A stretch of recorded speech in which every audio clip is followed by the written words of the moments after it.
Linawin po natin yung issue po na yan nung mag-assume po si General Macapas as CIDG Director po. The first marching order given by the Chief PNP po ay i-resume po o siguraduhin na yung kaso po ng missing sa Bungero po ay matutukan. So immediately, General Macapas ay gumalaw po at knowing General Macapas, alam niyo naman po yung background po ni General Macapas. He is a seasoned intelligence officer. He is instrumental in the arrest of Alice Guo. He is instrumental in the arrest of Apollo Kibuloy and many more. So he immediately get down to business at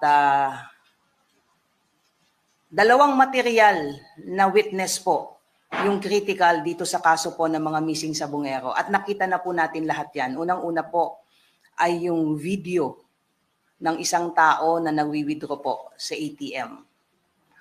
Ang ATM po na gamit po ng tao po na yon ay isa po doon sa mga nawawalang missing sa Bungero, si Melbert John Santos. So mula pa po nung hinawakan ng CADG ang mga kaso po na yan, way back 2022 hanggang ngayon, ay hinahanap po natin itong tao na ito. Kung matatandaan nyo rin po, may mga lumabas na video na isang taong nakaposas at ini-escortan po ng dalawa. Ang tao po na yon ay si Michael Bautista na isa po sa mga nawawalang missing sa Bungero. So si General Capas po, nung mag-assume po siya as CID Director, ay yan po ang agad-agad na tinrabaho. He received information na ito pong dalawang tao po na ito.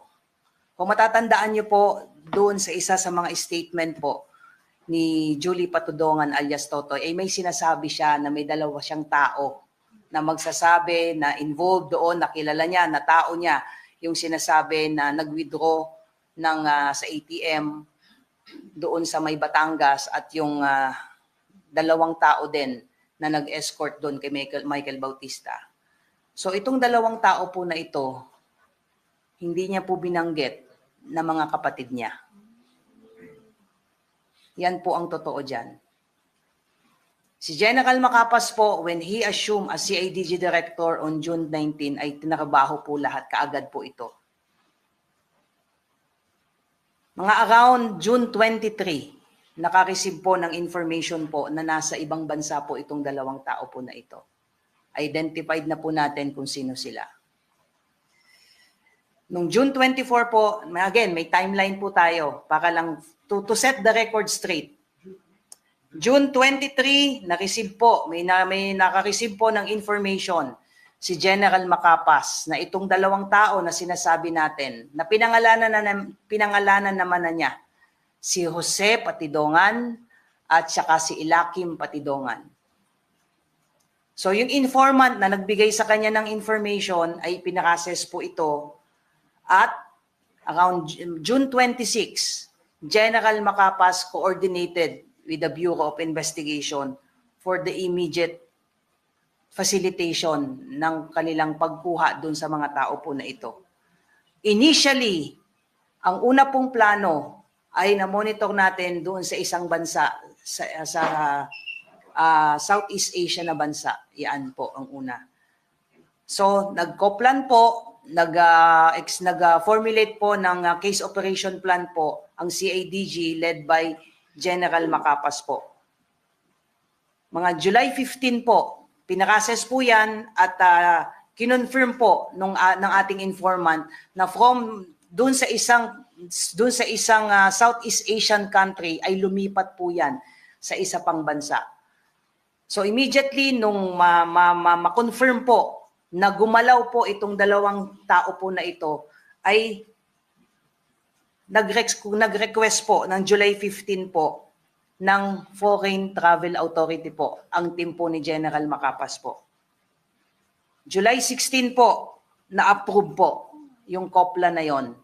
Ang objective po ay kuhanin po sa ibang bansa yung dalawa pong tao na sinasabi po natin. Na-approve po yung COPLAN po nila at nag-run po. Pero ang initial po na travel authority na naibigay sa kanila ay dun sa original na sinasabi ko na bansa na una na nandun sila cited as confirmed by the informant.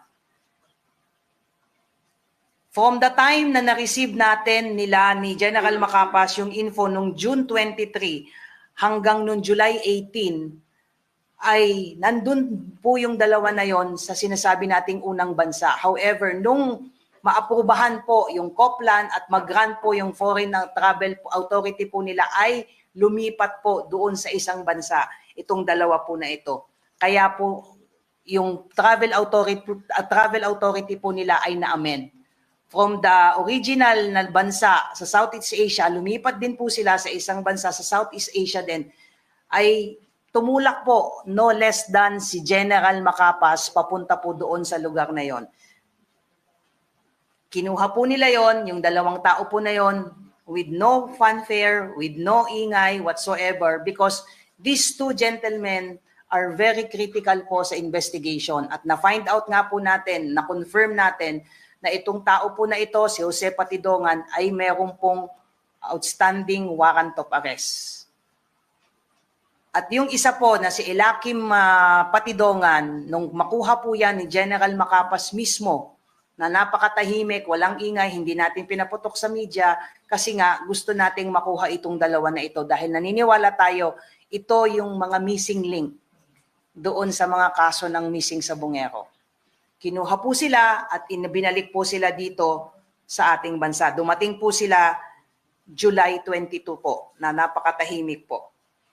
Nung pagbalik po nila dito at nag-record check po tayo regarding po dun sa kaso ni Jose Patidongan na robbery, we found out, the CIDG found out na convicted na po ito. Meron na po siyang conviction. So we don't have any other recourse kundi i-turn over po, i-return yung warrant at in compliance doon po sa order ng court ay isinorender po siya at dahil nga po siya may conviction. Ito pong si Elakim Patidongan, nung nakuha po siya doon sa sinasabi kong Southeast Asia na country po, ang gamit po niyang passport ay sa pangalan po ni Robert Bailon. So nung dinala po sila dito, it was a decision na kailangan po siyang kansampahan ng kaso with respect po dito sa paggamit po ng alias na Robert Bailon. It was a legal strategy. Hindi po natin sila po pwedeng i-hold lang. Wala pong problema kay Jose Patidongan dahil po may warrant of arrest, may conviction pa siya. But with respect kay Elakim Patidongan ay meron pong clear violation po ng batas. So it was a legal strategy on the part of the CIDG na sampahan po ng kaso yan, otherwise masasampahan po sila ng kaso ng arbitrary detention. So yun po yung istorya dyan. As to the claim na bakit sila sasampahan ng kaso ay sila ay witness dito sa missing sa Bungero. Kung matatandaan nyo, matagal na po kayong sumusubaybay sa mga kaso po ng mga pulis, meron po tayong tinatawag po the under Rule 119 po ng Revised Criminal Procedure, yung tinatawag po na discharge as state witness po. Kailangan po natin gawin, nasampahan po sila ng kaso. Remember, itong dalawa po na ito ay critical. Si Elakim Patidongan, siya po yung nagwi-withdraw sa ATM. Si Jose Patidongan, isa po doon siya, allegedly, ay isa doon sa nag-escort kay Michael Bautista na nakaposas. So kailangan po silang sampahan ng kaso bilang mga accused, kasama po si Julie Patidongan, who himself admitted na alam po niya itong mga nangyayari po na ito.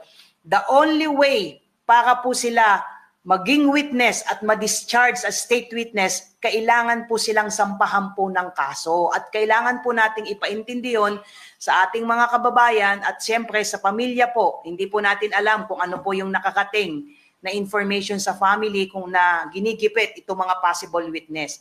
It was a necessity po at alam din naman po yan ng mga may alam po sa batas na kailangan po muna silang sampahan ng kaso before the prosecutors can file a motion for them to be discharged as state witness. So yun po yung nangyari po doon. At it's so unfair po, very unfair po on the part of General Macapas sa mga lumalabas po ngayong information na he is trying to muddle the investigation. But in reality, yung mama ay nagtrabaho lamang po. Yun po yung istorya po doon. Ngayon, anong tanong, bakit kailangan kasuhan? Sinagot na po natin yon para later on, they can be discharged as state witness. Ano po ba yung mga requisite? Bago po ang isang individual na kasama po dito sa kaso na ito ay ma-consider na state witness po. Unang-una po ay there is an absolute necessity doon po sa kanilang mga testimonya. Obviously, critical po ang magiging testimony po nitong dalawa po na ito. Because sila po, unang-una, siya po, si Elakim Patidongan, yung nag-withdraw, allegedly, nung ATM, na alam natin na pag-aari ng isa sa mga nawawalang subungero. So ang tanong dyan, paano napunta sa kanya yung ATM? Kasama ba siya sa nakumuha doon sa nawawalang si Melbert Santos at 3 pa niyang kasamahan? May nag-utos ba sa kanya para mag-withdraw? At may alam ba siya asaan na itong mga nawawalang missing sa bungero? Ganun po ka-critical yung kanyang participation po. Kaya there is an absolute necessity for the testimony po nitong tao na nag-withdraw sa ATM. Pangalawa po, para ma-considered po siya as state witness, there is no other direct evidence available for the prosecution to prove yung involvement po ng mga possible direct perpetrators sa pagkakawala po ng mga missing sa bungero hanggang sa mga nag-utos o mastermind na pagkawala ng mga missing sa bungero po natin. Pangatlo po, yung testimonya po ni Julie Patidongan, hindi po tayo po pwedeng basta mag-rely sa testimony po niya. Kasi later on, pwede po niyang i-retract ito at later on ay po pwede pong may mga ebidensya that may somehow contradict itong kanyang mga sinasabi. Kailangan po natin ng iba pang testimonya to corroborate yung testimonya po ni Julie Patidongan. Ito pong dalawang tao po natin, we believe, ay po pwede pong i-corroborate dahil nga meron silang direct participation dun sa at least dun sa dalawang nawawalang missing sa bungero, which is Michael Bautista at si Melbert John Santos. At isa sa pinaka-importante po na requisite para ang isang tao po ay ma-discharge as state witness, he should not be the most guilty doon sa mga perpetrators po. At dapat po ay wala po silang mga previous conviction. So yun po, kaya nilalatag ko po ito para maintindihan po ng ating mga kababayan na from the start po, ang ginawa lang po ng team po ni General Macapas ay within the bounds of law po.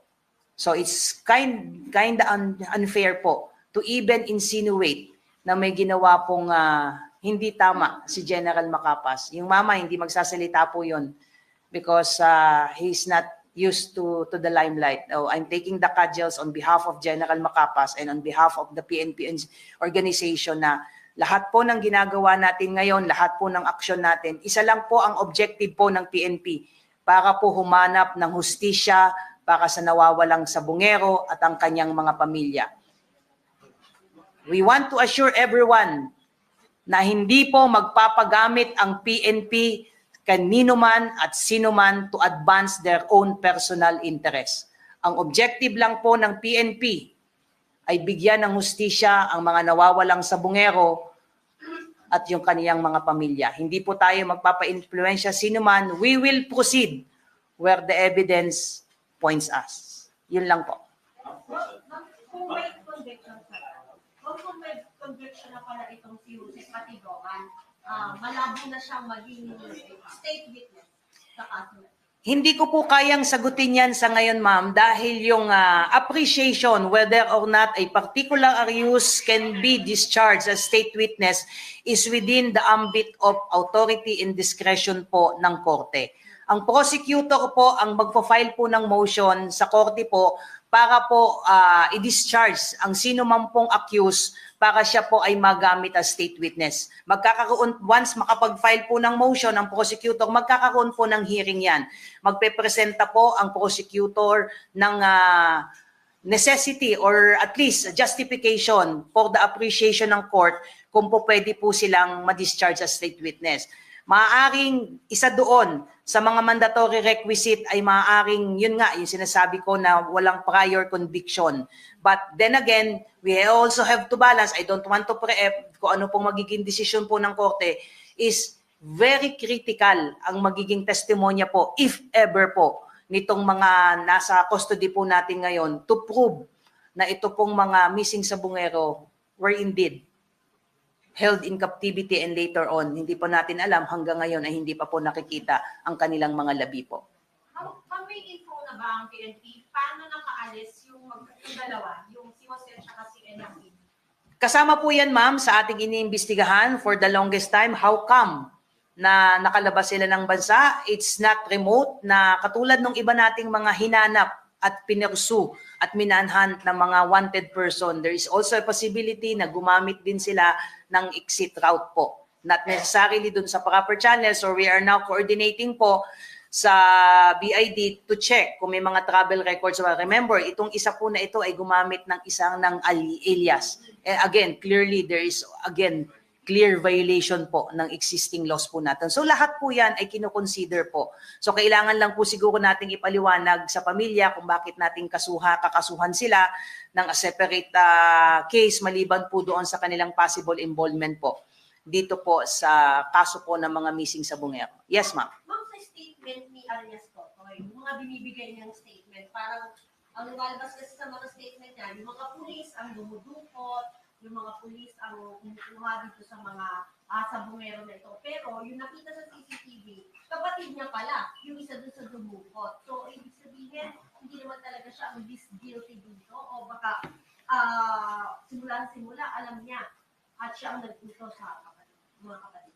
This is precisely the reason, ma'am, from the time na nag-assume po as CIDG, yung ating Chief PNP ngayon, si General Nick Torre, ay tinarbaho po niya ito ng tahimik. As early as January, February, si Patidongan reach out and manifest his intention to cooperate sa investigation at may mga binigay po siyang information. Vinalidate po yan during the time ni General Torre nung siya pa po ay CIDG.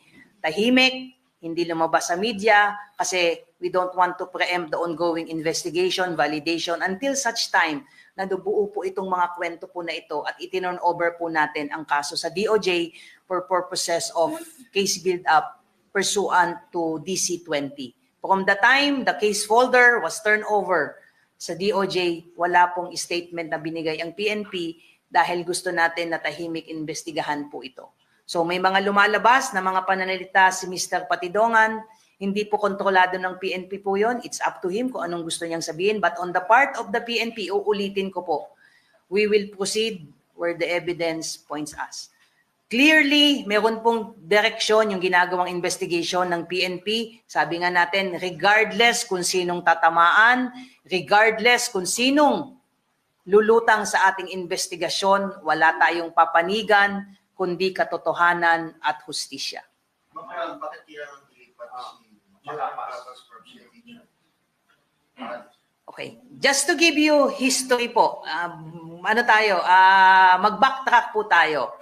When the Chief PNP assumed position as the Chief PNP, na bakante po ang CIDG. Meron pong mga kinonsider kung sino po ang pupunta sa CIDG. Pero hindi po natuloy, kaya supposedly, si General Macapas is being considered for another position. But as to the reason bakit hindi po siya natuloy, ay napunta po siya sa CIDG because he enjoys the trust and confidence of the Chief PNP. Being a seasoned and veteran intelligence officer, the Chief PNP decided then that it would be to the advantage of the PNP organization kung ang ilalagay po sa CIDG ay isang intelligence officer at seasoned na investigator like General Macapas. Although he manifested his reservation at the time he was requested by the Chief PNP na umupo mo na sa CIDG because that position is for 2-star. hindi na po mapopromote si General Macapas because wala na po. Meron po tayong rule na if you are less than 1 year po ay hindi ka na po mapopromote. As a good soldier, sumunod po siya sa request po ng ating Chief PNP na umupo sa CADG at immediately get down to business. Kaya nagkaroon po tayo ng magandang development po dito po sa kaso po na ito. I want to confirm that it was General Macapas who requested the Chief PNP para mailipat na siya. Kasi sayang po yung position po na yon na exclusive po yon for 2-star or at least entry position. And the Chief PNP acceded to his request. There is no truth na mayroon pong nag-request na itanggalin po siya sa CIDG. Again, it would be very, very unfair po na sabihin na mayroon pong nag-utos kay Chief PNP para tanggalin po siya sa CIDG. I would say this with all certainty, no one and nobody could dictate kay Chief PNP kung saan po dapat dalhin ang mga officer at saan po dapat pumunta ang mga officer. It was the personal request of General Macapas na may lipat po siya sa region, sa ibang region po para mag-RD po. Why Region 12? This is in response doon sa utos po ng ating Pangulo nung SONA to run after smugglers. At alam po natin na mayroong mga smuggling issue sa Mindanao. And that is precisely the reason why dinala po sa Region 12 si General Macapas para po gamitin yung kanyang pagiging intelligence officer to run after smugglers diyan po sa Mindanao. At ilang buwan na lang po, magkakaroon po tayo ng eleksyon sa BARM at si General Macapas uli ang inaasahan ng ating Chief PNP to help the PNP organization and the task force to make sure na magkakaroon po tayo ng mapayapa at maayos po na eleksyon sa BARM. So yan po ang totoo. Yung timing lang po kasi yung pagka-relieve kay General Macapas. Also the timing na may in-announce po yung SOJ na may pinapatanggal na officer ng PNP. Hindi po ako nalala. Well, I cannot comment on behalf of the SOJ with due respect to our SOJ. The Chief PNP visited the Department of Justice last Tuesday, if I'm not mistaken, for a separate meeting. It was a chance encounter doon na monitor na nandoon ang ating Chief PNP and he paid courtesy call sa ating, he paid as a courtesy. But wala pong utos whatsoever na tanggalin po si General Macapas. That's why we are clearing the issue po. So kung mayroon man po bang nirelieve as a result ng bungling ng kaso po na ito, definitely it's not General Macapas. Pero ano po ba? Can you confirm kung meron pong PNP officer? Again, I cannot speak on behalf of the SOJ with due respect to our secretary, but again, like I said, this is the position being taken by the PNP to clear the issue once and for all that General Macapas was not relieved. He is not the person being alluded to na nirelieve because of bungling of case, particularly ito pong kaso po ng missing sa Bungero. Like I said, it would be really, really unfair sa parte po ni General Macapas po. Hindi ka meron, meron pong narinig na I cannot comment on that. For now. Because you have to understand, sir, ma'am, na all these things might have an effect dito sa mga kaso po na ito. We don't want to muddle the issue because of some misinformation, some misunderstanding. Because at the end of the day po, sir, ang gusto po natin talaga ngayon ay hindi tayo mawala sa focus. Ang focus natin ay bigyan ng hustisya, yung mga nawawalang sa Bungero at ang mga pamilya. And we expect in the coming days, if not today, bago matapos po itong linggo, ay magkakaroon po ng pagpupulong sa panig po ng bagong liderato po ng CIDG at ng mga pamilya po to iron these mga issues po. Minsan, pag ikaw po kasi yung pamilya ng mga missing sa Bungero, lahat ng naririnig mo ngayon, whether true or not, masakit po sa kanilang mga panig po. And yun po yung reason kung bakit hindi po sa tayo nagsasalita until now, just to clear the issue po. General, ang tanong ko lang po